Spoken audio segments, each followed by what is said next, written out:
I never had any health issues, never went to the hospital except to have our 3 children, and was actually kind of shocked and in sort of disbelief when I got my diagnosis. Mary Beth Zolik-Smith was first diagnosed with non-Hodgkin's lymphoma, large B-cell, in 2012. I had chemo and it went away for a couple of years and then came back.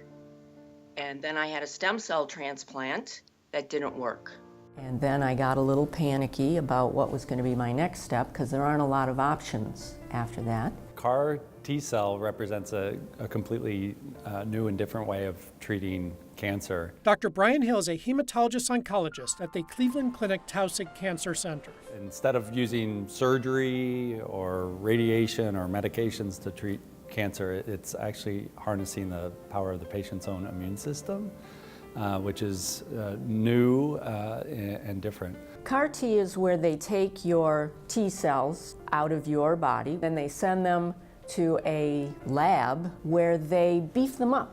They become your warriors, your T warriors, and then they reinsert them into your body and they go right after the cancer.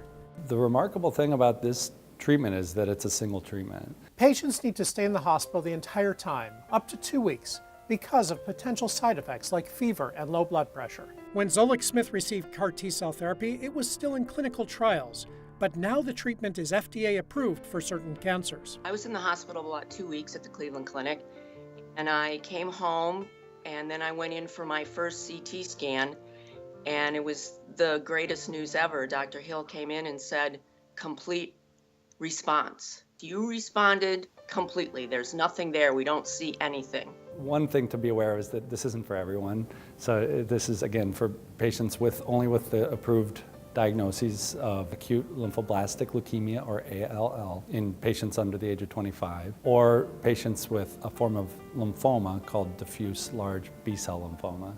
It's also not something that we would do right away, but only if the standard approaches haven't worked. In those diseases, the likelihood of responding is somewhere between 50 and 90%, depending on which disease you're talking about. So pretty unprecedented rates of responses and the potential for curing patients in which other standard approaches had failed. Just knowing that the cancer isn't there is so liberating, and it certainly gives you a new perspective on life. Every day is absolutely precious. For Fox 8, I'm Dr. Marc. Dr. Marc is sponsored by the Cleveland Clinic.